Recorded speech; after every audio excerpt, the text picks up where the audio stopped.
Look, I have seen Full Metal Alchemist enough to see a Shao Tucker coming. Hey everybody, welcome back to another Stoneface Reactions. I'm Theta, this is Lessons, and we are back in another episode of Fate Zero. Once again, thank you to SevDQ for sponsoring these. Before anything else, though, we of course have the board.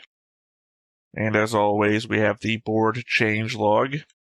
I've marked Tokiomi Tosaka as dead. Changed the green line connecting Kirei Kodamin to Tokiomi Tosaka to red. Changed the green line connecting Gilgamesh to Tokiomi Tosaka to red. Changed the white line connecting Gilgamesh to Kirei Kodamin to green. And connected Tosaka to Saber, Irisfell, and Maya with a white line. Let me see. Isn't Kirei's father also dead? Yes, he is. Reseiko told me. Okay, never mind. Double checking. Alright, well, then we have some comments, of course, which is probably the main reason why we don't have notes for this show, is that the comments are always so expositionary. So, first off, we have from SevDQ themselves, from the Patreon, from the episode The Eighth Contract. According to my understanding about the fourth magic, human or mage association are not the only one who are capable of research in Fate World. True magic bearers and mages are not default allied to each other. They need to keep their secrets and studies respectively for the sake of many things. Just imagine dark matter. Human mages study many things. As they dig deeper into knowledge, they discover more elements are missing from the equation. After many years, they can conclude that there has to be 5 true magic. For now, few true magics are managed to confirm their nature, because 1 or 2 of those bearers are mages themselves, and maintaining a relatively close distance to mage association. In addition, recent Fate Grand Order mobile game just related some true nature of true magic through a future human world with advanced AI tech. For example, understanding and confirmation of parallel world is one of the milestone for a civilization of intellectual species to elevate into further stage. No matter the method, more Stay Night Mage method would be viewing actual route, gaining true magic, or via Fate / Extra Worlds method. Sorry. That's the, I said slash. It's the Fate Extra, the same way this is Fate Zero. In that we don't say slash. I just realized I said it in the middle of it. Kind of just the method I read these by. Or via Fate Extra Worlds method, which is fading into Magecraft / mystery, but extreme digital technology / simulation of multiple reality, as a start of proving parallel world. Simply put, reaching those true magic / knowledges is the main quest of any intellectual species in Fate. Anything to say about the first paragraph? So, species implies alien life? I think it implies race, the humanity. What are other races out there? Well, I think we're dealing with a world that's full of spirits and whatnot, right? Mm-hmm. That we consider those to be beings. I guess, but we only seen one race as a human race, so unless there's other worlds, like, I don't know, orcs or something like that, or maybe other alien species, which... Well, keep in mind, this also might be an element of translation. Oh, okay. I think it's fairly clear that SevDQ is not... She's probably typing this in their native tongue and then translating it out. It's either that or they're doing their best to write this to us in English.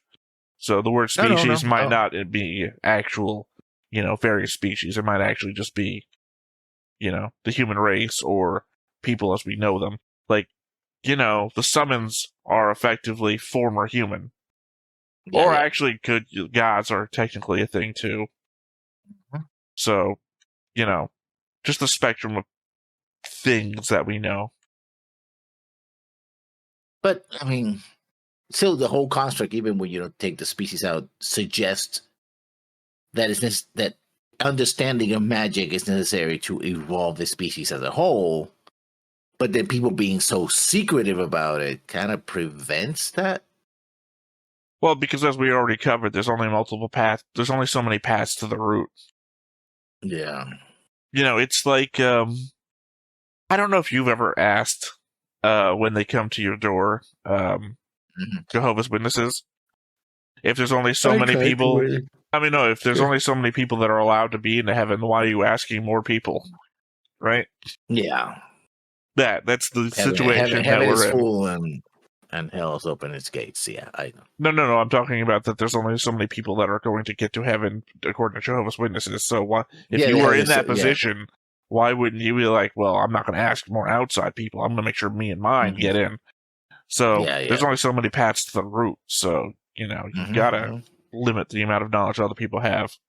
Maybe that's the only way they get to heaven, I guess. We're not talking about heaven. That was just an example I was given. Yeah, but yeah. Sorry. I'm a little sleepy because, oh boy, it's been a week. Yeah, as we covered, I thought I was going to say something about this also before, at the start of the thing, about why we're doing all three of our patron requests today. Because, of course, you're dealing with family matters, and I'm dealing with cancer shit. Medical matter, yeah. So, just making sure that we get our patrons sorted ahead of time before shit might start falling apart. So, back to the comment, though. About what is a noble phantasm. Simply put, they are treasures of world harvesting primate plus some of its imagination/power-up. Human mages are merely downloading a partial of the heroic spirit stored by the planet into reality, if the world would allow it. There are some titles with no summon of servants at all because the world is relatively mad with humans. For Gilgamesh, the world acknowledge him as the pioneer of human age. The world can use a fitting historical figure and some fitting stories/legends to design a powerful warrior for it. Gil is fitting for that role, hence given such OP privilege/noble phantasm. In the eyes of those in the world, including summoned servants themselves, except some with extraordinary knowledge like Gilgamesh, servant can be said the real revised historical figure with the same memory and appearance, but they are actually new soul for each summon. It is like when you granted copyright from a certain VTuber to print their variant AI into a game. Same soul to others, but every summon's consciousness are their own, and one time per world. Due to this, some might treasure the only one chance to do things in the surface reality for only this me, self-fulfillment, like Lancer and Ryder.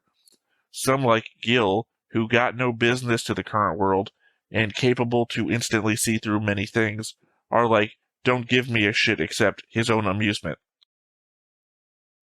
So basically, it's a sum of the. These are not the real people, but these are, I guess, world would mean the collective consciousness of people, I guess.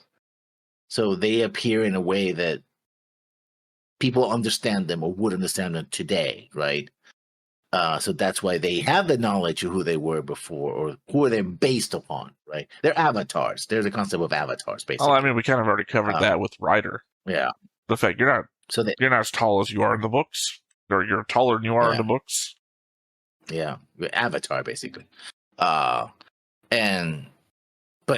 once that avatar is destroyed, the next one will have whatever they want, but they're distinct because they're, it's a whole clone theory. You only have one of each, right? Otherwise, they would negate each other, right? Two sabers would not make any sense because, how could there be two? So they only have one. But that saber is destroyed, then someone else can later on summon a saber, and that saber will probably know about the deeds of this one saber and say, "Oh, those were my deeds." But in fact, it's a distinct individual from the last one because it's a new creation. Well, I don't know if a new saber would know about what a last saber did. They'd know what the original saber did. Not the original saber, because saber is a class, and we're not talking. You mean King Arthur? Yeah, King Arthur. Yeah. Yeah, you mean that Right. the King Arthur would know what the original King Arthur did. I'm saying I don't know Yeah. that they would know what the last summoned King Arthur did. But wouldn't their actions be added to their legend? No, I don't think so. Why would Well, they? people don't know about it. Yeah, Yeah, as I people don't say, know because a about it. legend is a thing that's known by Yeah. so many people that it's built up into this because they were summoned based on what people know. Yeah. So that wouldn't work. About the sacrifice of servants. Grail lore is a trap ritual set by combining three family of mages capable in various field of spells. For example, Matau's forging command spells to force the last servant committing suicide / completing all 7 sacrifices. Minor products of Iceburn's third magic, which is materialization of summoned spirits, and Landlord Tosaka providing their ley line here in Japan. As most of the family's aim is to use the materially existing Grail artifact inside Isvale. Sorry, they spelled it differently, so I wasn't prepared to read it. To get high quality spirits data, animate them, absorbing them, so that they can perform another summons of real spiritual greater Grail, and gained an excuse for the world to return a valuable experience data to the universe. Event recording end. The root. This why need a greater Grail is my rough guess. Typical explanation is just because of more and more mana needed, but still must have more to that consider deeper lore, and the ritual is physically formed mainly by the remaining of certain dissected Eisenberg mage, which only mentioned in the background lore outside of anime, like sacrificing and gathering all heroic spirits as a symbol to reunite the body parts. Well, usual ritual stuff. To do that, they need a scheme to cheat on 4 to 7 of the masters. 3 masters are from those founding family. Their head of family knowing the truth, but not sure about those actual participants, though. And 7 heroic spirits. Sorry, I said 4 to 7. Apparently, I meant 4. Sorry, I'm now confused because it says 4 to 7. It says 4/7. And then they say 3 masters, and now they're moving on to 7 heroic spirits. I don't know where the 4 is when you said 3 second time. Anyway, 7 heroic spirits for them to descend from the root / server base to this world and play the war game. Lastly, the path to the root can be penetrated and maintained for a while when those 7 spirits die from fighting or committing suicide, return to the outer of world together, thus satisfying all 3 party of mage family to reach the root. Ultimately, pro gamer mage from those 3 founder family supposed to win easily against other 4 rogue mages, at least according to their plan.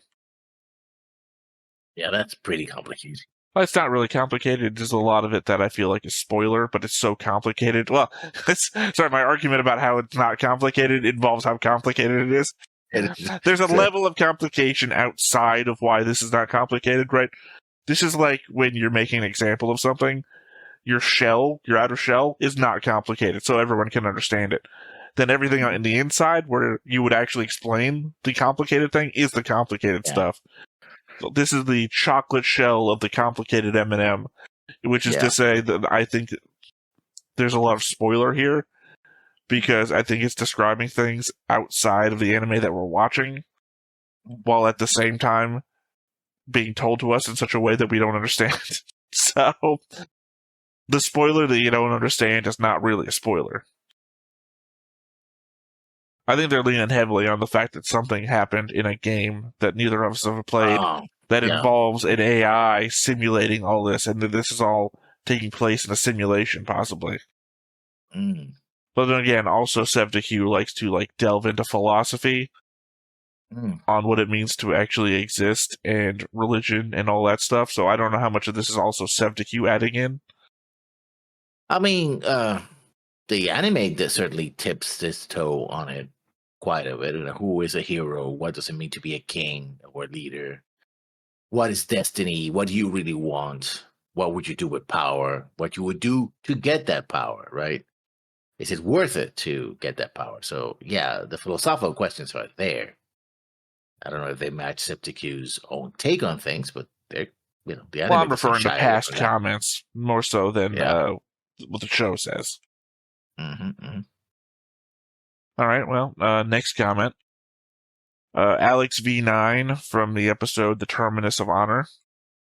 Well, the paragraphs have arrived, sorry.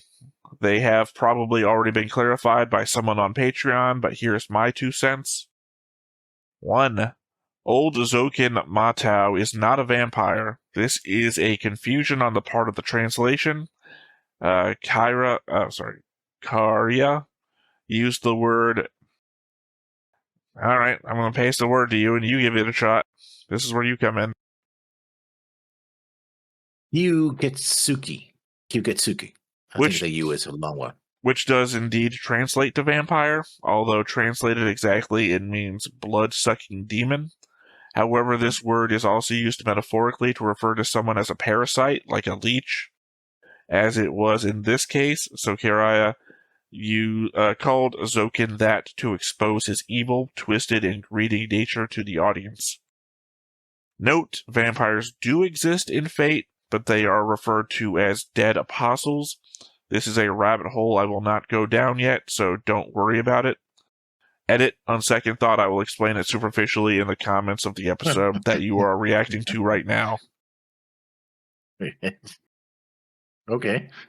That's helpful. Like, yeah, they exist. I'm not going to tell you, but I will tell you eventually, but not right away. Right. All right, number 2. Since Lessons opened the door by talking about Gilgamesh's personality and actions, I'll explain.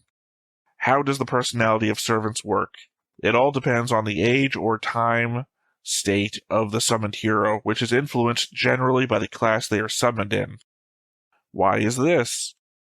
First, like many heroes of the past, they didn't just muster one battle art but several. For example, a hero, let's call him A, practiced archery during his adolescence and mastered it, but as he grew up and reached adulthood, he put it aside and became known for his use of the sword, that he also masters it. So if this hero were summoned by the Grail, he would have the option of being summoned in one of 2 classes, Archer or Saber, with Saber being the most likely class since he became famous for using a sword. Now, if when the mage tries to summon this hero, A, and the Saber class is already occupied by another hero, then A will be summoned in his second class as Archer. With this explained, we can enter the second part. As Hero A was an archer in his youth, when summoned as Archer, he will manifest as his teenage version, and in the same way his personality and way of acting will be that corresponding to his age.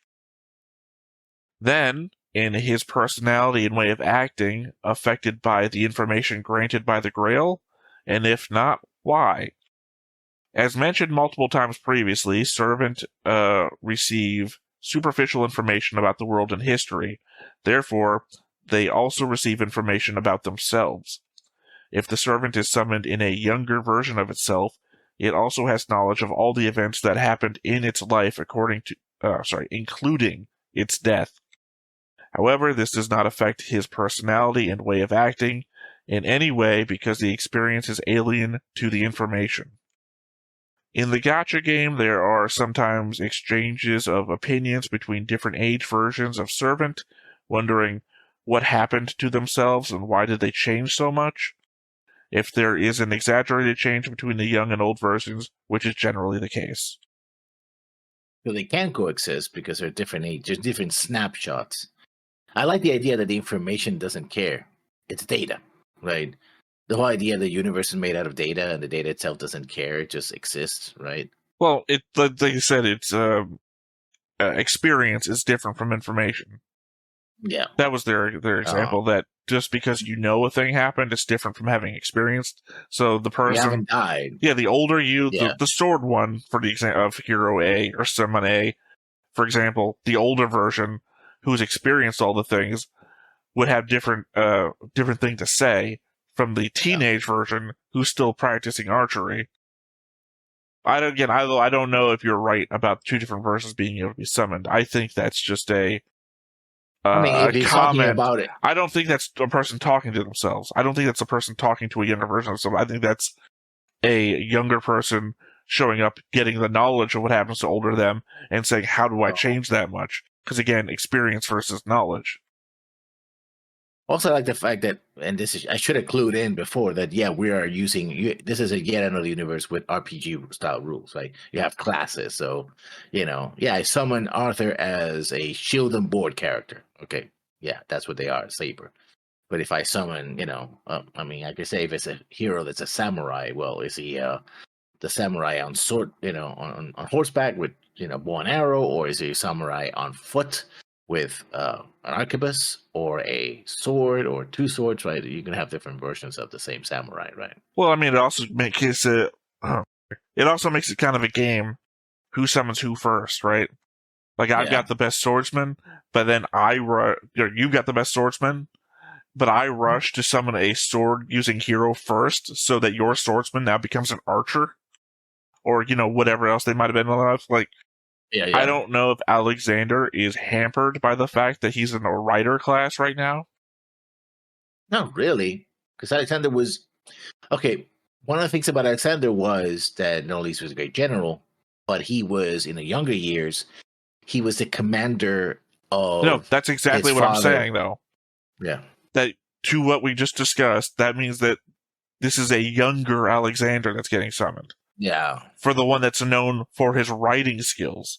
Not if he was known for his writing skills before he was known as a general, is that not mean that we're not getting the general Alexander?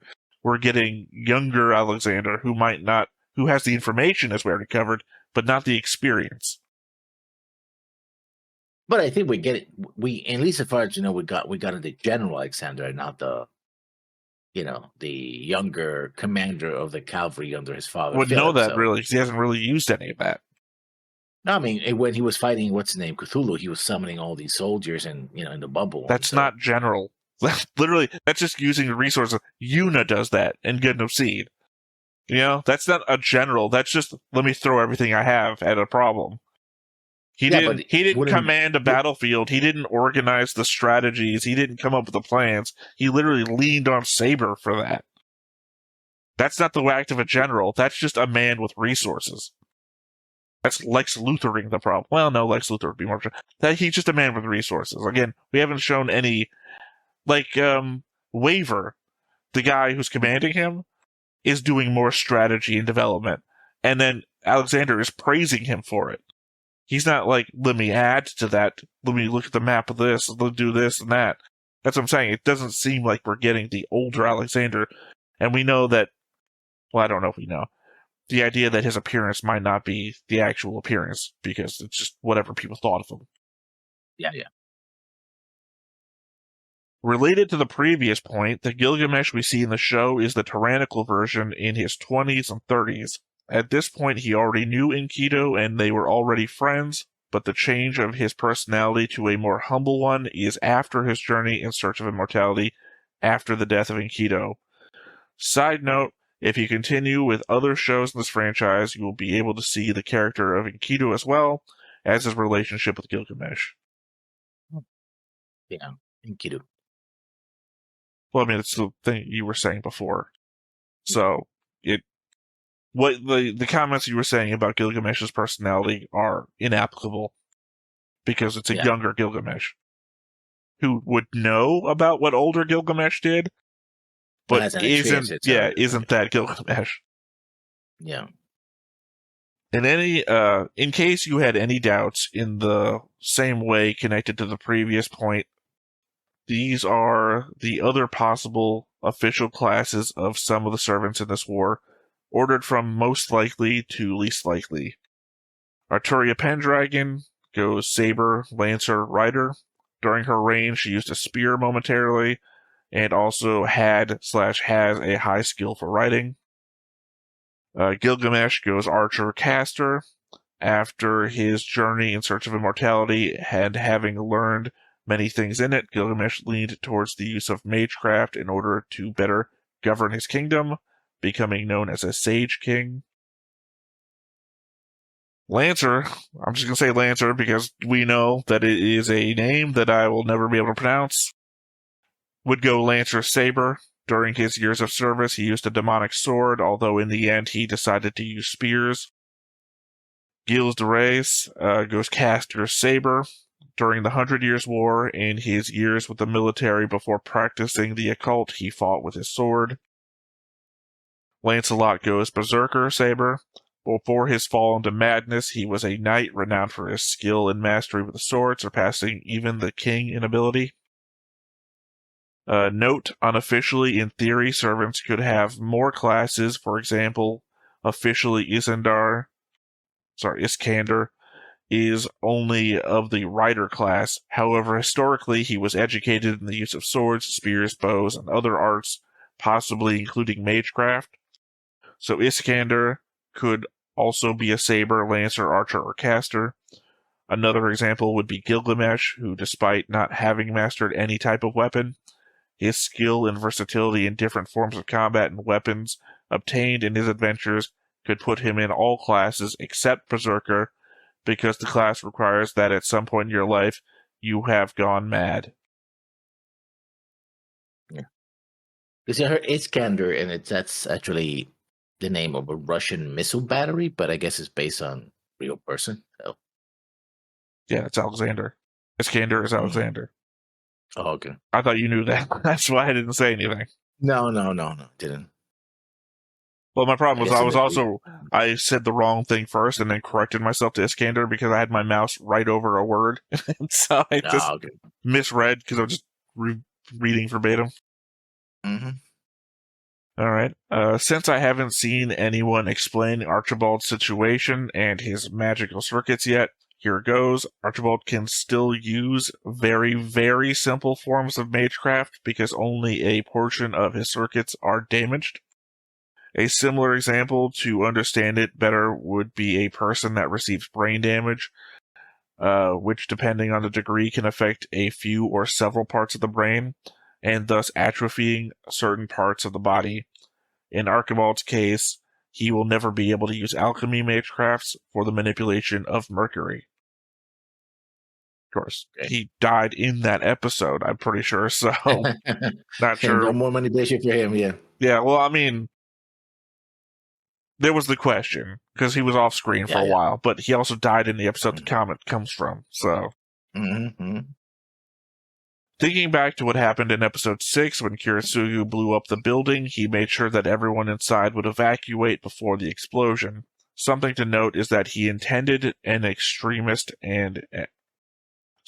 he is indeed an extremist, and as he said, he will use any method necessary to carry out his mission. However, he will try to minimize or avoid harm to innocent people as a second highest priority. I mean, still blowing up a building is pretty. It's not a demolition job. He still was using it to kill one person. So, which begs the question: how did they kill that one person if everyone else evacuated? Did they lock them in a room somewhere? It's like, oh, you can't go out. Okay, sucks to be you. I guess. Well, it was an episode you didn't get to see the demons and such, like ghosts and spirits were floating down the halls. I don't know. They isolated them somehow. Okay. I also think they were on the top story. Helicopter, I guess. But they're rich enough. What do you mean? Just to escape. They have to escape. They don't have to escape. No, he was a mage. He used he used his mercury thing to protect them all from the explosion. Mm-hmm. He's the guy from the wheelchair. Yeah, I know. Okay, just like, all right. The homunculus in Fate are not explicitly explained in any show of the franchise, but here is a summary of them. There is a phrase that explains homunculi, and it is, if mages are humans with magic circuits, then homunculus are magic circuits with human form. Homunculus are humanoid artificial life forms created with mature bodies and granted with sufficient intelligence and reason to act once born. Biologically speaking, they have needs and capabilities similar to humans, although this depends greatly on the quality that they have. However, all homunculus, without exception, excel in the use of magecraft. It should be added that they lack the concept of age, but they do have an expiration date. Usually a homunculus does not live more than 5 years on average, and that is if they are of the highest quality. The Eisburns are a family renowned for their ability to create high-quality homunculus. In Irisvel's case, she is the Eisburn masterpiece so far, gifted with a longer lifespan than the average homunculus, 9 years or a bit more, and the ability to naturally bear children, which is extremely rare. As I mentioned previously, but Lessons wasn't there, Irisvel was made to be the foundation for the manifestation of the Grail, and so the more servants die, the sooner the manifestation will take place, and thus Irisvel's vitality will decline. Hence Kiritsugu's dialogue in the first episode saying, "Iri, I'm going to be the cause of your death," and her answering, "I know," with the certainty that he would be the winner of the war. Note, just in case, Irisvel... Sorry. That's the problem. Sorry, the other comment, Septicu's comment, had this name in there, and I thought that they were just spelling Irisvel differently. It's actually their daughter that this note explains it. Well, here, look. Obviously, it's not Irisvel when you look at it, but pasting it to you. Iliavisel? See, it ends the same way, which makes me think offhand, okay, well, given that all the rest of this is kind of hard to read, that maybe this is just that name spelled differently. Yeah. And Alex V9 putting here Kiritsugu's daughter, and it's like, oh, that's right, that's her. It's like, okay, yeah. Is indeed half human and half homunculus. What does this mean for her, the audience, and the show? You'll find out in Fate Stay Night. When we get there. Like I said, she's the adorable girl on the board. So it's like, oh no. Because if you know, homunculi has a limited age. Yeah. Being half homunculi implies to me that she's going to be the Rao Gundam Seed. Rao of Fate. Yeah. Like, I don't know. Hopefully less murdering. Well, I don't know who the enemy of Fate Stay Night is, right? So maybe I have the unique position to see that mankind strives and always destroys itself, so I'll be the one to destroy it. Which is horrible, because she's an adorable girl. Like, I don't think you've ever seen her in the show, but she was, like, in the first episode or second episode, where him and Kiritsugu, again, terrorist mercenary, are playing Can You Spot the Plant on the trees as she's riding on his shoulder. Alright. Since the two of you have now opened the door by asking, here I answer. Do servants remember what happened previously if they are summoned for another war? Wow, we just asked this on Septicu's comment. I don't remember asking this before, but except for Septicu's comment. The simple answer is no. The longer answer was Theta was right. So, we just had a conversation. Why don't they remember? This will be a bit confusing, but try to follow my lead. Servants, 99% of them, are not the real people who became heroes in marked history, but copies of them. When a person or being leaves their mark on the world and history, when they die, all of their information about them is recorded in the Throne of Heroes. It's a metaphysical place, but imagine it as a data bank. When a Holy Grail war takes place and the masters call a servant, the summoning creates a copy of the hero's information recorded in the throne and binds them to the mage. But since it is only a copy, after dying, if they are summoned again, it's a completely different person. It's like when you download a file from the internet cloud. You're not removing the stored information, you're just downloading a copy. But if you were to delete that copy, you'd have to download the file again, and any changes you made to the first file would not be in the second downloaded copy. Note, this does not apply to all servants, as there are exceptions, although they are very, very rare. Sorry for the long text, I hope it helped in some way. Let's see what this episode has in store for you. I hope you like it, and again, thanks for reading. Thank you. Bless you. Denise. I said thank you. No, you said something that came across as sounding like achoo. So probably, I guess, the end of the word thank and the end of you. So Yeah. it must have cut off there, but I heard chew, and I couldn't help but play off the fact that that's literally how you joke about sneezing. Don't worry, gato. Gozaimasu. All right, next up we have Fenrir756 from Patreon, the 8th contract. You might remember Fenrir from all the Gundam Seed comments, so... Yes, we do. Yes, we do. I can't wait for you guys to see the next episode. It's definitely one of my favorites. My notes for this episode: in response to Theta's criticism of my list of the true magics, while I understand his frustration with the fact that nothing is known about the fourth, the list I provided is the actual ordered list of the 5 true magics, and each true magic is also referred to by its respective number as an official title, i.e., in the witch on... Sorry, reading a title, I wasn't prepared to read the title. In The Witch on the Holy Night, the 5th magic is literally called the 5th magic in the story. Type Moon lore is very complicated and detailed, but there are often concepts or items left vague or unanswered that are addressed in separate works. Okay. Yeah, well, I mean, again, I wasn't, like, jumping on your list. I'm jumping on Type Moon's list. In regards to Gilgamesh possessing the prototypes of almost all other noble phantasms, I'll provide some more detail. In the Type Moon universe, when it comes to magecraft and magecraft-related items like noble phantasms, the general rule of thumb is that the older the magecraft's origin is, the more superior it is to more recently developed magecraft. In this world, while science is constantly moving forward, magecraft is constantly moving backwards, or trying to rediscover its peak during the Age of Gods. When Gilgamesh was alive, he collected all of the treasures of the world, which included most, but not all, of the weapon noble phantasms in existence before they had received the names that would be associated with them in legend. Because the prototypes he owns are older than the weapons more recent servants use as noble phantasms, they are technically superior, even though core abilities of the weapons are the same. I.e., he probably has Lancer's 2 spears, but if you were to compare them, Gilgamesh's would be superior because they are older.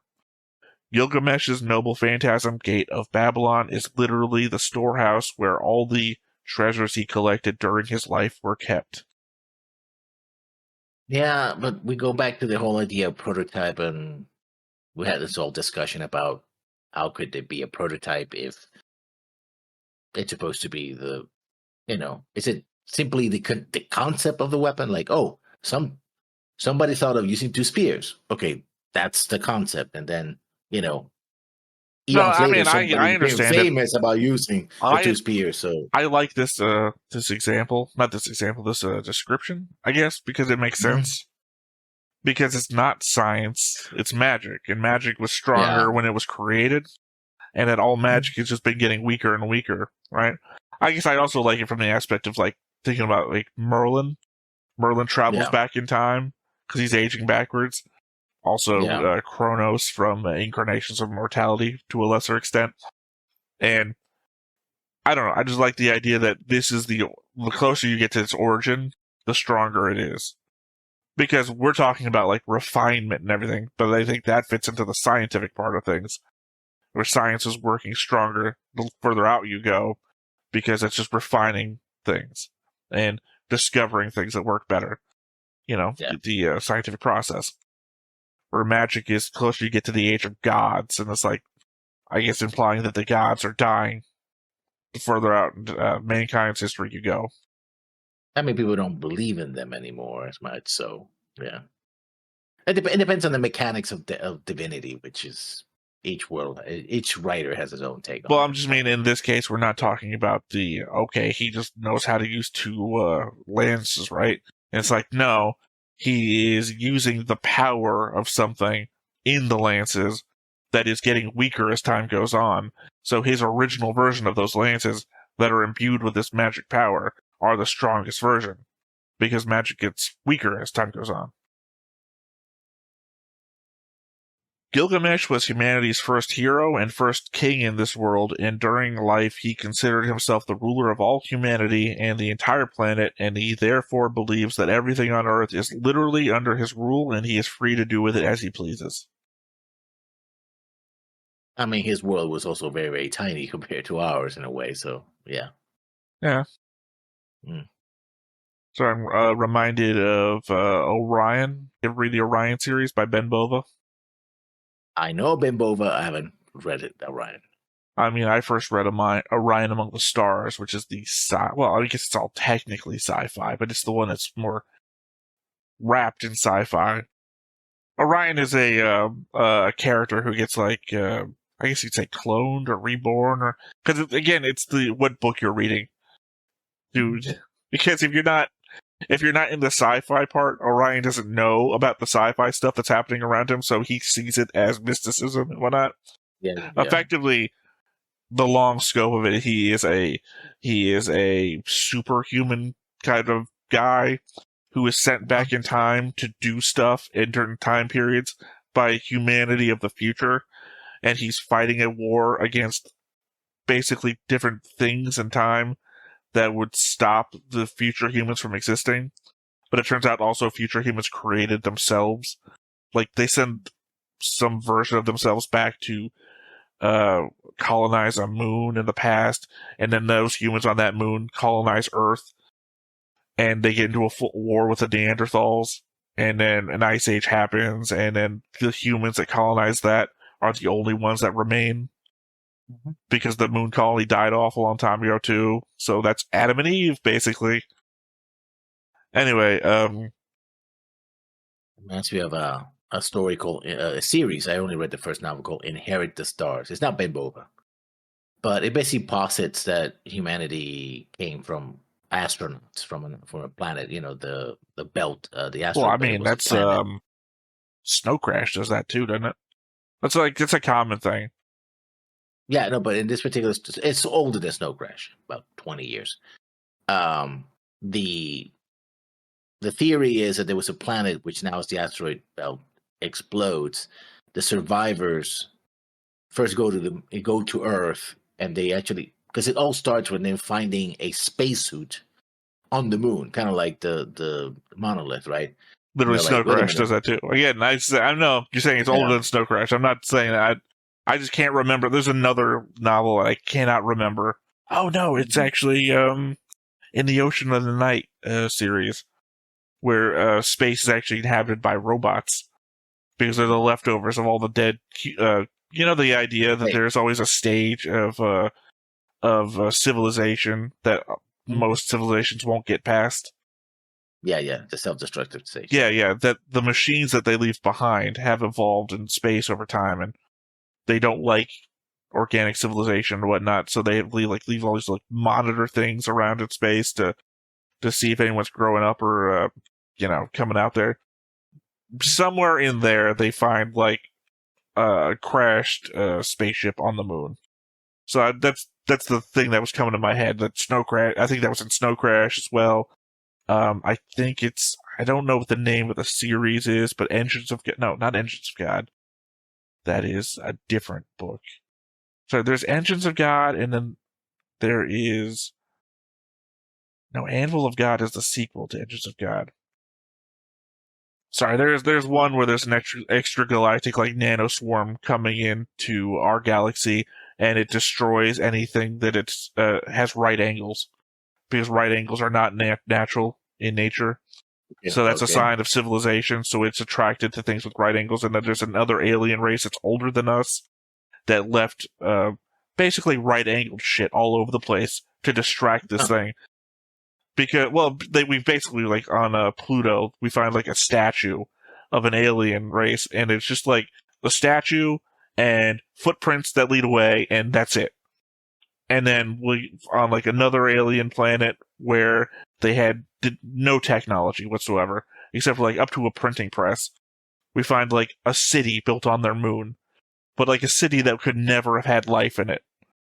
Like there was no dome, no life support. It's just like rocks with right angles all over the place. Now, these assholes have been luring the clouds out places, but we also eventually find their solar system where they got hit by these things like 2 or 3 times. So there's like again, like printing press level civilization on the planet that got killed off, but there's also like a space station in orbit that's so much more advanced, but also filled with all the dead bodies of. So, they've been hit so many times. They died off. They tried to save themselves by like spreading out right angles all over the place. Anyway, we've gone off on a heavy tangent. Let's see.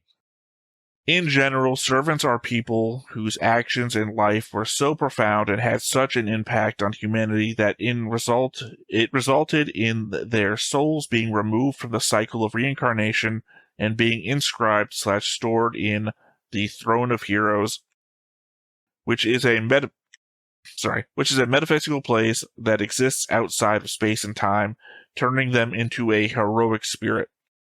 Saber is a exception to this, and Lessons might not know why, since he didn't see the first couple of episodes explaining how Saber has been summoned from literally before she died historically in the past. Before the Battle of Camden, yeah. I don't know. I'm confused by that too, because I don't remember that, but also I remember Saber talking about the battle. I mean, she would know if she has the information, but again, would that be No, I mean talking about it as though she had experience, because there's that one episode I told you that you should probably watch on your own, because it's so good even without the context of Fate Zero, because it's basically Gilgamesh, Saber, and Alexander just sitting in a courtyard talking about what it means to be king and what expectations. It's just a great episode. Like, philosophically, it's a great episode. It's not like based on anything else. Yeah. And in that, I'm pretty sure she mentions it as though it's experiential knowledge and not information-based knowledge. I mean, technically, the thing about Arthur never died. Well, we would know. Avalon. Say he goes to Avalon, and then he'll come back someday because he's technically British Jesus. King. Yeah, he's a once a future king, so he's in Avalon waiting to be revived, reborn, awakened. You know. As I said, though, nobody knows. Yeah, so. The magic circuits a mage possesses allow a mage to draw in mana from the environment and convert it into magical energy, which can be used to either fuel spells or enable servants to stay materialized. It is possible to draw in and use more mana than one's capacity and cast a spell exceeding that capacity, but that will cause damage to the mage's body or magic circuits and even risk death. Mana is drawn from the natural world around a mage and not created with a mage's body, and it is possible for all the ambient mana in the area to be used up if enough magecraft is used, but that ambient mana will be replenished over time. Yeah, sort of a living world kind of situation where the mana comes from, existence. Well, it's like the Serite from the Soul Society. Except that it's not. Sorry, I realized that and I was like, oh wait, no, when they used the Soul Spirit energy, or when a Quincy used that Soul Spirit energy, the actual world is destroyed and turned into mana, so it's like, maybe not so much like that. No, Dark Sun had a similar situation where the magic is taken from the natural world and they had defilers and... Yeah, except, and I guess in that situation, it's also not so much like that because the mages here, when they're casting spells, stuff isn't like dying around them. Like if we saw our Archibald casting spells and like the plants around his feet started turning like brown. Yeah. If a servant is summoned for multiple Holy Grail wars, those servants don't retain any memories for prior Holy Grail wars, but there are exceptions to the rule, which we already read, and I'm so confused now because I thought this comment... No, actually, that was Alex V9. We're on Fenrir 756. After Kiritsugu pulled the fire alarms at the hotel, there was a hotel employee walking around confirming everyone evacuated, and Kiritsugu hypnotized him into checking off that Lord Elmaloy and his wife had evacuated. So thus answer your question, that he hypnotized a guy into not making sure they evacuated, but making sure everyone else did. And as we all know, hotel employees are certainly going to make sure everyone got out. Yeah, well, I mean, okay, that's one explanation, but the explanation is how they kept the Lord and his wife in place. Because there are alarms that have to go on and off and stuff like that. Like, oh, evacuation. Okay, let's go. Unless the only reason people evacuate is because these guys went on like, hey, you gotta go. Like, what? This place is gonna blow up. Go. Well, I mean, they didn't No keep them in alarms or place. They were like alerted to yeah. it like just before it happened, which is why the whole thing goes off. Otherwise, they're just, we see them. They're sitting in like the top thing and they're having a whole conversation. Kana's title of Lord marked him as one of the highest ranked mages in the Clock Tower / Mages Association. Good for him. The Wolverine claws Theta mentioned that Curai uses are called Black Keys and are weapons used by the Holy Church when fighting enemies. Interesting. The woman who was with Rin when her father visited was her mother. Didn't know that was a question. That's how you can tell it's a Fenrir comment. Didn't know that was a question. Sakura being made a sacrifice to the Mataus is not as well explained in the anime as it is in the light novel of Fate Zero. The context you're missing is that both Rin and Sakura were born with especially high potential that was very unique in the Magecraft world.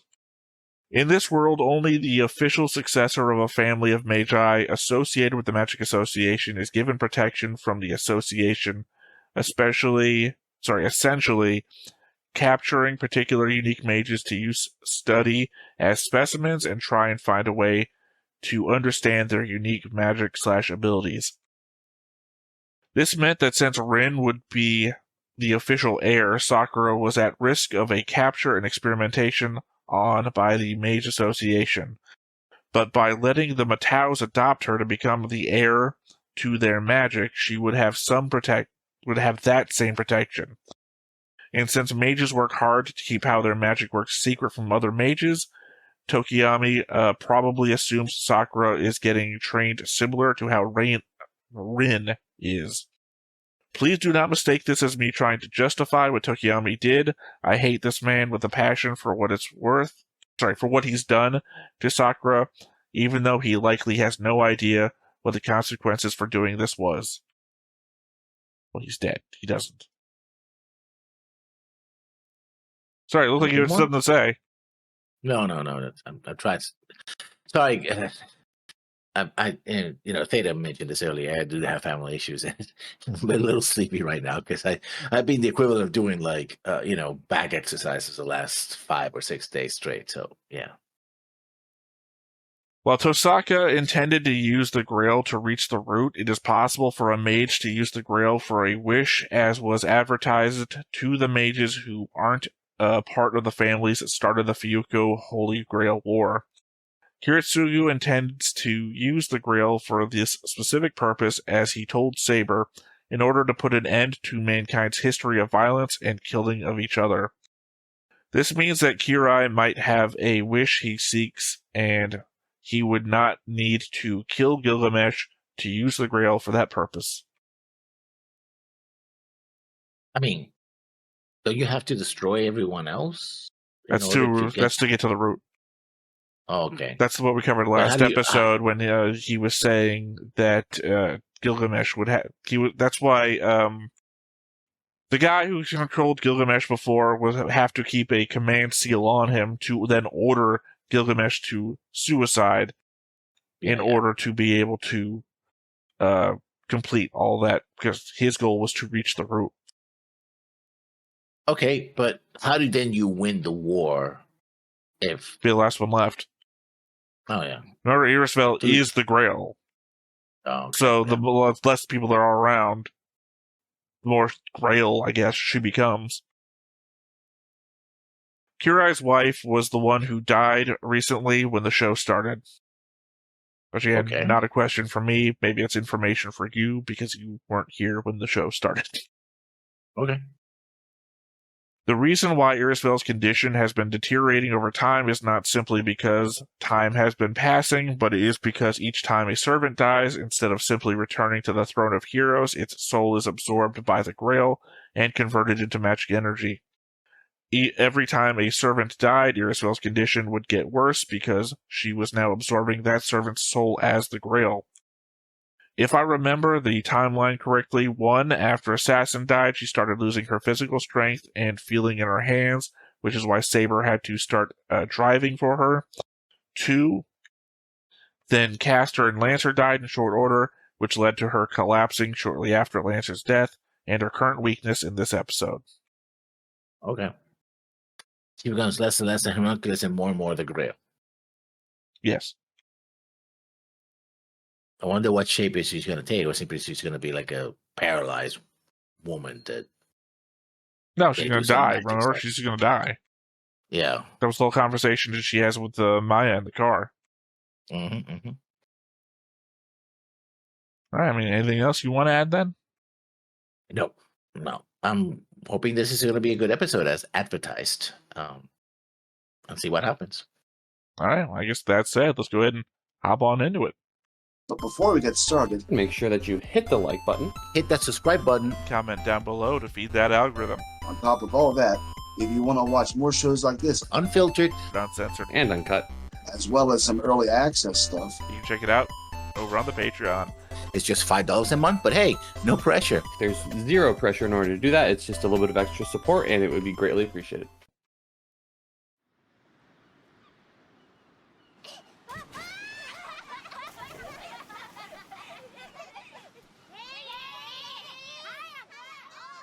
Harry?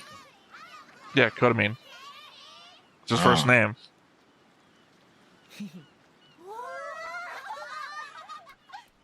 Okay, somebody gonna get injured or killed in this, and that's why he's trying to make a better world.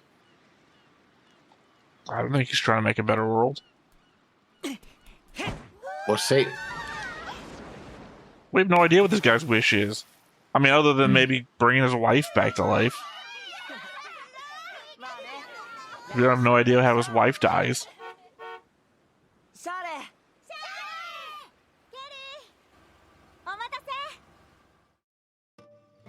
So I anticipate that's going to be his wife in the future? Who dies? Yeah. この島の名前の由来って知ってる？ああ、有馬語ってカニのことでしょ？そう。大昔、この島は Supposed to be Okinawa or an island? ところがある時、病気の母親に食べさせるものがなくて困っていた女の子が、つい神様への供え物に手をつけてしまった。それで女の子はたたりにあって、 Is that his dad when his dad was younger? 姿に変えられちゃったんだって。それが由来？ひどい話だな。で、その神様が祀ってあった屋敷 Reminds me of the island from Summertime Render. この山の上の Especially with his backstory. 屋敷があるあたりなんだってさ。 It reminds me of the island in Far Cry. そのせい、不吉だなんだって。 Far Cry 3. あんまり出入りするとたたられるって。私も脅かされてるのよ。そんな。でもみんな僕には普通だよ。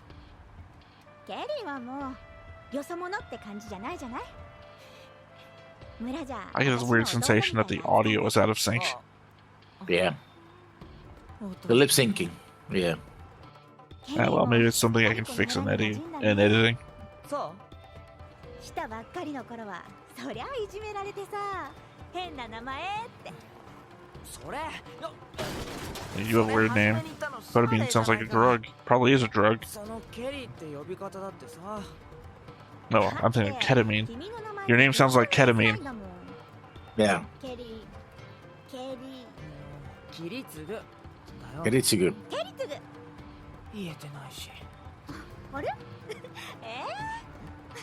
？Oh, I'm thinking of the wrong guy, am I?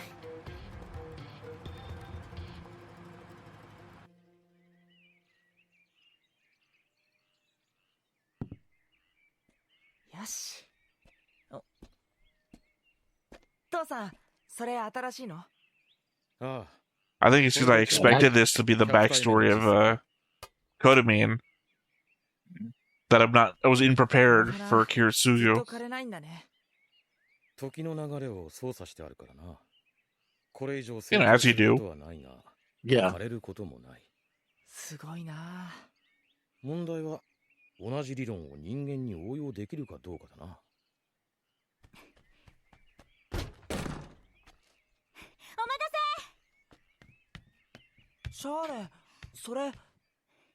見て見て。私の初成功シャーレーが助手の片手間に見よう見まねでな。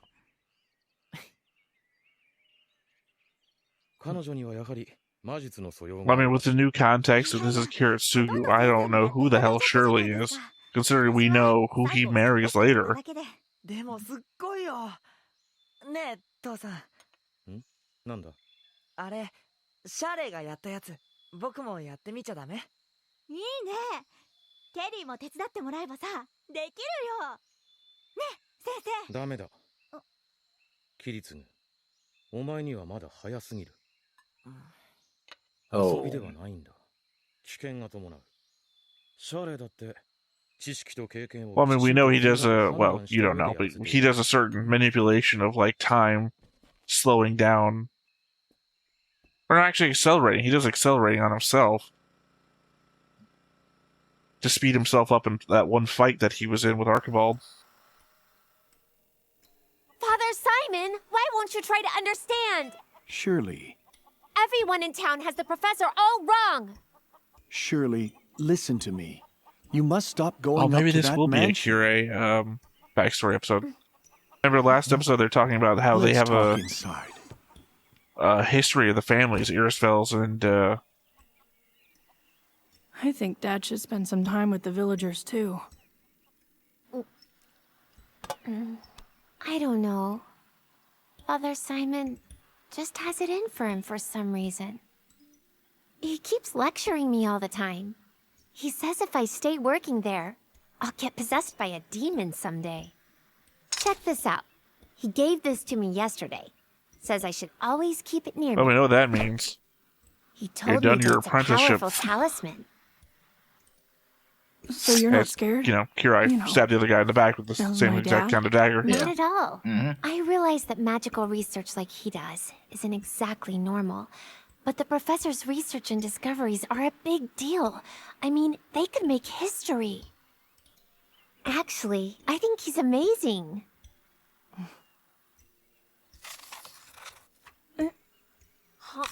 Are you sure you should be... What? It's sharp and it's really easy to use.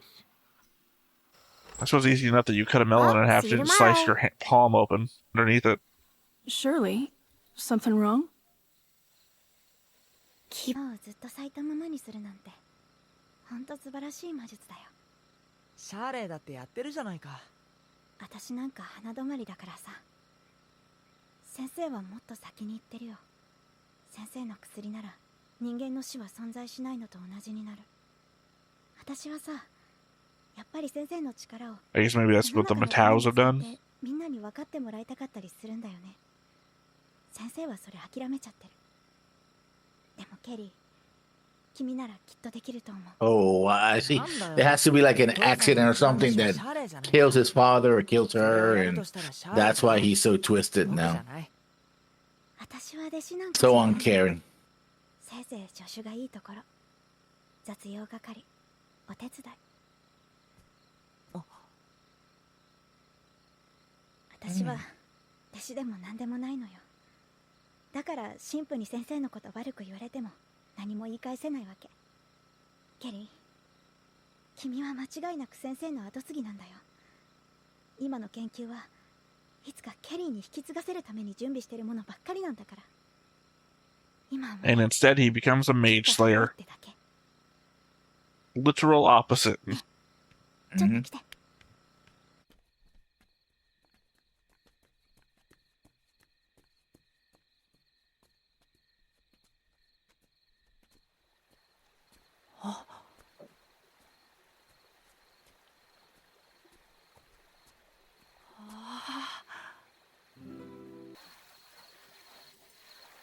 Yeah.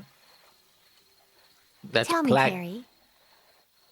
What do you want to grow up plankton to that, you know, is luminescent. be? If you and- decide to take up your dad's work, what do you think you'll use it for?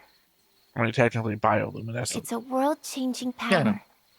And one day it will be yours. Also very fragile too. So, Environmentally go change the world. You can do it. I guarantee it. Well,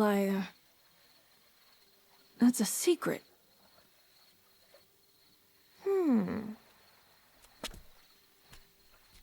Then, I guess I'll have to wait until you grow up to see what you're gonna do with your power.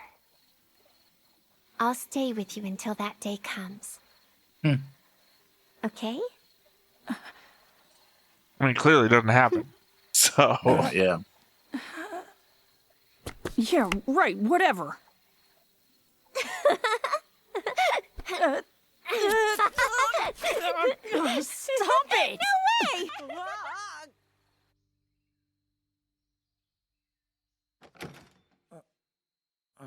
unless that is Kodamine's father. This seems unlikely. It's just unless that is, and he does something to her, and that's why. 入ってないよ。そうか。キリツグ、今日は村に行くな。え？とにかく家から出るな。I'm gonna go kill the priest. Yeah. Or I'm about to go get killed by a priest.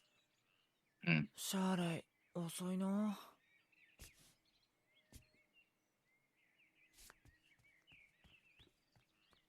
Surely got used in the magic experiment, I'm pretty sure. Curiosity's gonna get you the best of it. As per that whole conversation we had about people getting abducted.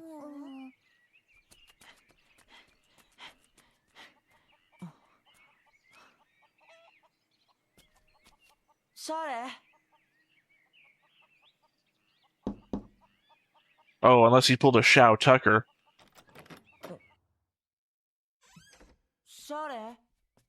And killed her?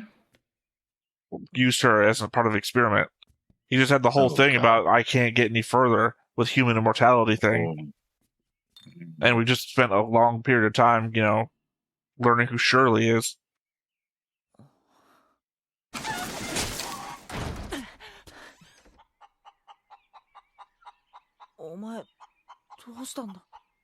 Shirley fought back.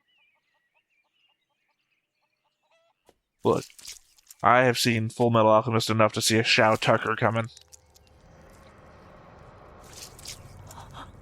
Or maybe I'm wrong. Yeah, maybe she did get possessed by a demon.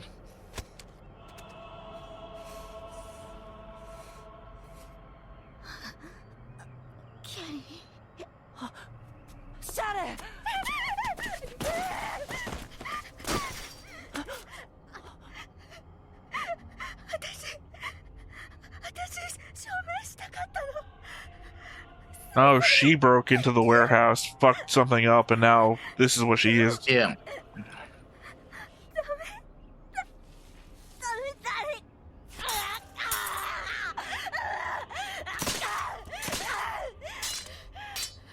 Well, we do know demon possession can happen because of that Rin episode where she read out of the book and something tried to come out of the book and grab her.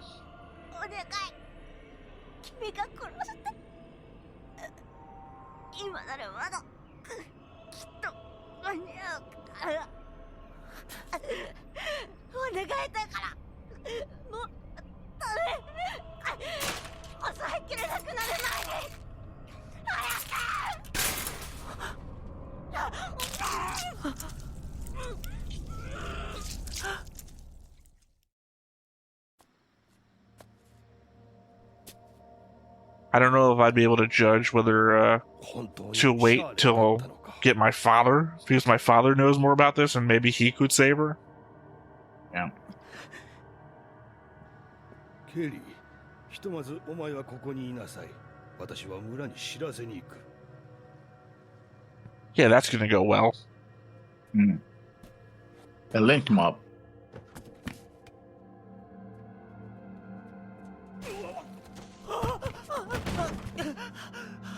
They didn't even get anywhere.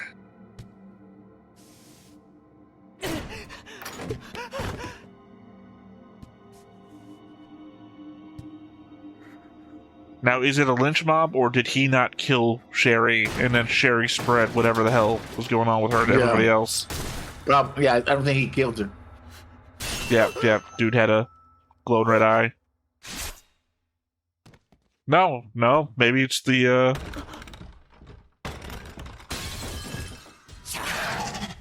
Okay. Sorry, the fact that the church knows all this kind of shit makes it really hard to tell if the church is here to do one thing or...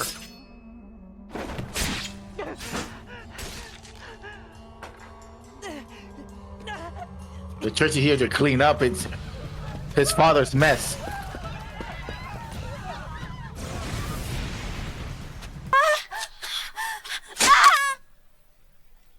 But clearly not to save anybody.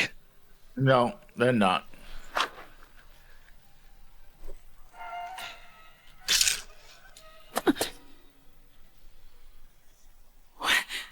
What is all this? Yeah, it's your fault, kind of. Also, Sephiroth origin.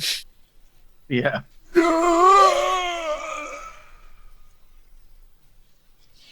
Well, there you go. The hesitancy I described about maybe you could keep her in there until your dad gets back and then maybe he can save her.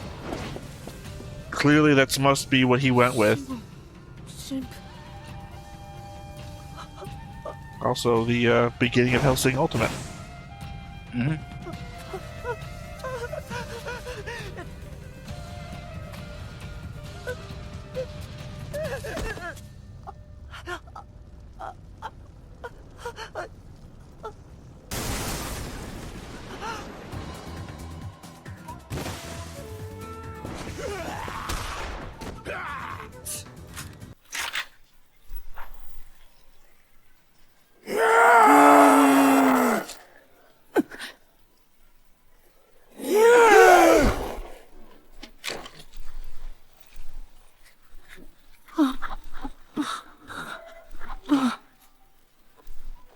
Was that the church sanctions that kind of dress?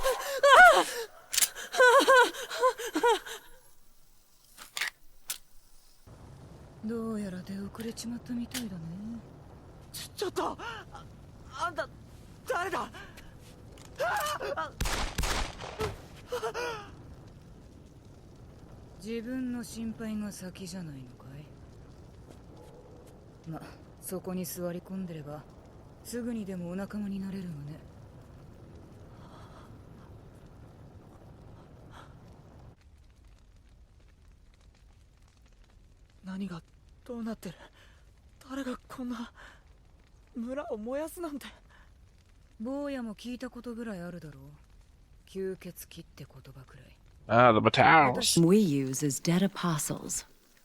As we just literally read in the They comment. drink blood to increase their numbers.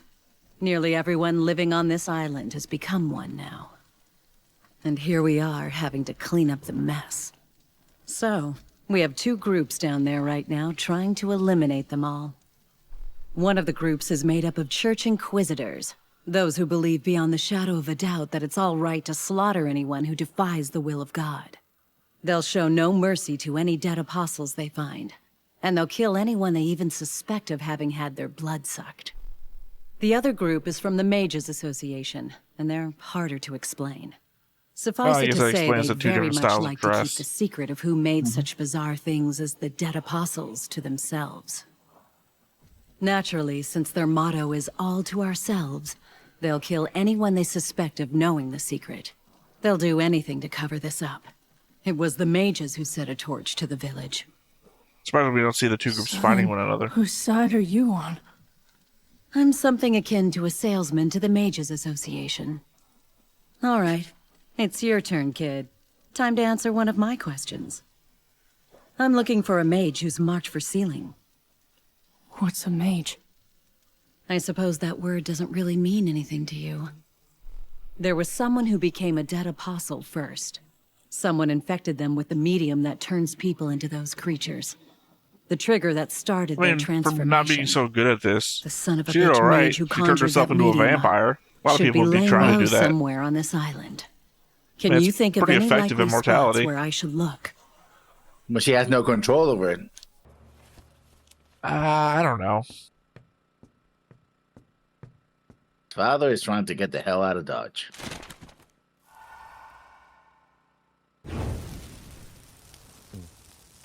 Oh, キリツグ、無事だったか。本当によかった。村には行くなと言っておいただろうが。Is the kid about to blame his dad for his friend busting into his warehouse and taking shit? キリツグ、なぜそれを？シャーライが自分に魔術を使った。ああ、いや、非常に残念だが、起きてしまったことは仕方がない。図らずも、シャーレーは早々に答えを出してくれたということだ。父さんはいずれ僕のこともシャーレーのように。バカを言え。吸血衝動を抑えきれない人かなど失敗だ。 Also, remember when I said someone broke into the warehouse? I didn't use Shirley. 死せる運命に縛られた肉体では根源は遠すぎる。手間暇かかった実験だったが、どうやら結果は芳しくない。 Oh, never mind. I guess maybe he did. また根幹から理論を。 Though I don't know why she broke into if he was already doing this. また今度にしよう。今は逃げるのが先決だ。逃げられるの？今から。こんなこともあろうかと、以前から南側の海岸にモーターボートを隠しておいた。 Yeah, it's real hard not to look guilty when you've pre-planned your escape. Yeah. 僕がやる。森には結界が張ってある。それもかなり手強いよ。結界を解くのには時間がかかる。でも僕なら入れる。僕がやらなくちゃいけない。 Jeez, kid. Have some loyalty to family.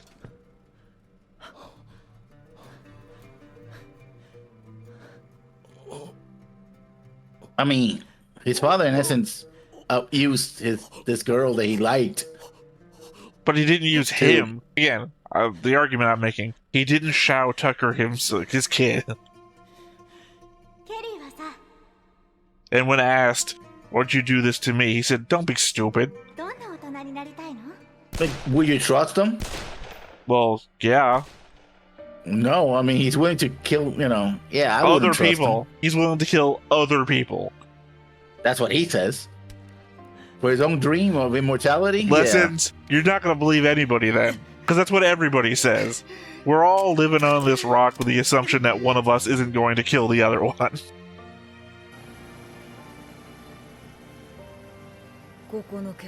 How does he know she's not going to kill him? She probably said she wouldn't. At least with his dad, he has a long history of having not killed him.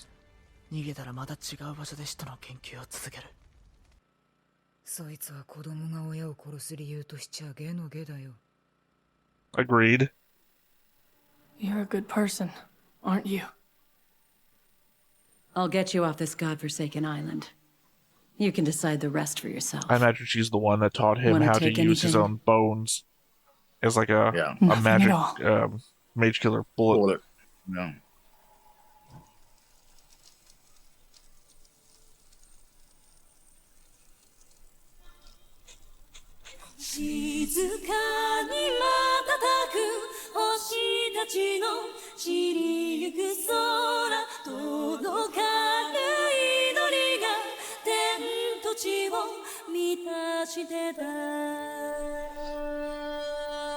Well, as opposed to the normal ending we get, which is a countdown timer. Last time it was, 47 hours till the end of the war? Yeah. I mean, this one wouldn't because it's a memory from the past, so... I mean, you could still have the countdown, just wouldn't flow from this timeline. Yeah, no, I'm just saying, pointing it out. I don't know. I would just go with my dad. I mean, fuck that. That would make my dad even cooler in my eyes. I mean, I'd have to get over the fact that my love interest is now dead and everything like that. But, wow, my dad's really trying to go for this immortality thing. I wouldn't. Of course not. Again, you go off the deep end with this shit. No, the fact that he caused this whole thing in this town, and you're suddenly can't trust my dad, who apparently has a 10-year history of not trying to kill me. Again, in my eyes, the fact that he's lived this entire life not killed by his dad is proof that his dad's not trying to use him.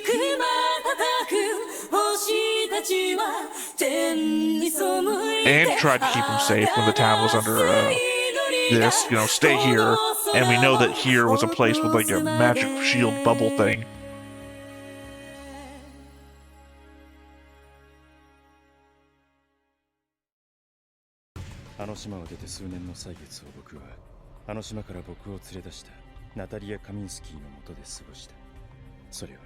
つまりナタリアと同じ道、すなわち狩人として生きていくということを意味する。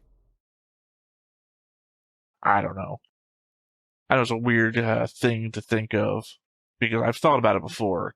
Would you want to be immortal? But I think if presented with the option, I don't think I'd want to be. I mean, now. I used to own this poster of, I think I got it like at a fair or something, of like a skeletal cowboy, like smoking a cigarette, and it's like, who wants to live forever? It's like, just that I thought right there, rotting away forever. Back then, I was like, no, I want to live forever. Who wouldn't fucking want immortality? But, here, where I am now, living this forever, I don't think so. Yeah. But I mean, immortality's great if you're young and... Yeah, as I'm saying, as a 10-year-old kid, that's fucking awesome. My dad's about, like, making vampires and shit. It's like, you couldn't be cooler, Dad. This is, like, the best. Maybe not so much what happened to my friend, but with the context that's available to me, that she broke into the warehouse. Like, granted, he was doing something with her. I think that's heavily implied, but she's the one that broke in and then, like, drank a test thing or whatever. So kind of she did that to herself. I mean, that's still sad for you, because obviously you had like a Wonder Years thing going, and that's pretty rare. And then that led to the entire village getting wiped out. Yeah, but we literally had a whole conversation about how shit the rest of the village was. I mean, they trusted him. I don't know that they did. Apparently, because he was playing with the kids, the other kids, and stuff like that. So yeah. Well, I'm talking about like Simon leading the village as it's like priest and everything, and they're like not liking him and trying to keep them away from her. So that whole thing. I just mean, I don't know. At the end of the day, this would be like the briefest of footnotes in your immortal life if you had gone the other path. If your father experiment worked and didn't turn you into that thing that you... Well, he wasn't experimenting on you. He was experimenting on other people. Experimenting on other people is pretty fucked up. That's still fucked up. It's sliding scale. It's a slippery slope, right? Because if you can justify... Like no, it's not a slope, for one thing. That's a cliff. Yeah, well, that's what I'm talking about, right? He's willing to sacrifice anyone. He might not even willing to sacrifice his son, so he has some standards. Right, so he's not a Shao Tucker. He's not a Shao Tucker. That's a pretty low standard. That's the cliff edge. The cliff edge is once you become Shao Tucker. God, I've run out of experimentation subjects. Dad, where's the forks at? Oh, I guess there's one more. That's the Shao Tucker cliff edge. It's a slippery slope of I'm on an isolated island in the middle of nowhere. Immortality, high price to pay. You don't get immortality from nothing. Unless, I guess, you make a wish on a grail. And he is also somebody who is already a vampire. He's a dead disciple, right? He's no, he's not. His dad's not one. He's making them. So. He's making them. He's not one of them. That's the thing. Because if he was already one, he'd already know the secret. Either way, pretty messed up. Again, slippery slope. I think we're going to have to agree to disagree on that one. Well, again, it's not... Here's the thing. As I've already pointed out, it's a slippery slope that I would have been on as a younger man. As I am now, I don't want immortality. I don't want more of this. So it's not a slippery slope I would be on now. I'm arguing from the point of view of somebody who could see this, right? If you were at your best and you could be made immortal and, I don't know, had a goal or a plan or something that you would want to use that immortality for, you could probably make the argument that some sacrifices have to be made.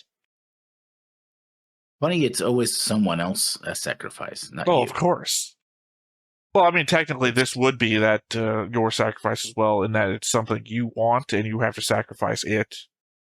It's it's the Thanos gotta kill my own daughter. In this case, it's your love interest. I mean, it's not like here's $1 million, you push the button in the box. It's like, that's not a sacrifice, even though something is being paid. That's not the same. In this, you're still connected to the thing. I guess hereby the element of you have to become close to your target that you want to use. because it's harder to be able to test them if you're not close to them. And with closeness comes emotionality. So. Yeah, no, I don't. Can't do that. I wouldn't. I would fail at going to mortality because I would not do that. Well, I know. For a lot of other things. You would also live in a worse world if you were in charge. Really? They're the Gundam Seed arguments. Like, how much evil can you do for the utopia for everybody else? Like, you're not willing to entertain the thought of 1% of the population gets killed so that 99% of people can live in heaven. No, yeah, that's what I'm saying. You're not willing to do that, and I think I need a leader that could. You're a worse leader. Even if that turns out that I'm the 1%, then I think, you know what? Go for it. It's what's best for all, and I think you're never going to find even close to a 1% has to pay for 99% of people. Because it's not, the world is so closer to like 60% have this, and then 70% of people have that, and then 50% of people have this. It's like 1% is so clear cut, an easy number to throw out. Yeah, no, that's unacceptable to me. I know, because you are black and white. Unless you have to be. No, you don't actually have to be, especially when you're discussing matters of pure fiction. I mean, but we're talking about whether or not something is right or wrong, and now I understand. Actually, it just occurred to me now why you spend so much time in The Sims. It's because everybody has to get a happy ending with you. Nobody can be sad in The Sims. How can you spend so much time playing The Sims? I am micromanaging everything. Nobody can be unhappy. Well, because again, the example is if there's everything in a fictional world and you can't even discuss anything being in a gray area, well, then I can't imagine what your God Sim games must be like. Yeah, it depends. Not once did you summon a disaster in SimCity. Oh, I did. So it's fine for those people to suffer so that you can play a little bit of God, but not actually discuss interpersonal relationships playing God. I mean, I think that's a different thing altogether, right? Yeah, because those people are literally just statistics, which, 1% of the human population of Earth would just become if you think about them in just SimCity numbers. I mean, if you reduce them to that, but 1% of the population would be real people, would be millions of people, so... That would be more than millions. Yeah. Well, I mean, it'd be more than millions in, like, the multiplicative nature of it'd be like hundreds of millions, if not. But, I'm just saying that if you're willing to kill SimCity people because they're literally just numbers on a graph, then what are those other 1% of the human population that you're never going to see? Still people. Yeah. Still real. Numbers on a graph. So, kind of, just a little bit high... kind of not, really. Kind of hypocrisy if you think about it. If you think the fictional people... I could really, if we're the literally 1% of, I could literally go to wherever that 1% is and example them and meet them and go like, hey, you're part of that 1%. Well, no, so because this is a fictional thing, because obviously you're never going to have that power. So it's all fictional worlds, fictional examples based on the Fate world here. So it's no different than killing people in SimCity. Yeah, I think your equivalences are... No, it's very hypothetical. It's all hypothetical in a fictional world, and you're like, no, couldn't do it. Even if you were in a fictional world. Even though you've already said, I do that to SimCity people. So what is it that makes SimCity less people in a fictional world than any other fictional world people? Also, there are different types of fiction as well, right? So the mayor running on screen and telling you what's happening in the city doesn't make it as personal. Which version of SimCity are we talking about? That was the SNES SimCity. Well, the mayor would run in and tell you what's going on. No, I played the PC version, so yeah, that didn't happen there. Oh, so that's why they weren't people, because you couldn't see them. Numbers on a graph. Anyway, that was this episode. Very interesting. We'll see if we get more background episodes on other characters and where they came from. Well, no, it looks like we're going to continue with this. Literally, that was the next time on. Which is a weird diversion, I think. Well, no, because it assumes he's going to win the war, I guess. So we're going to follow his character backstory. Or at least until he meets that other family that has the problem with the Kodabean family.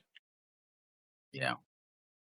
Which case, we'll see them next month.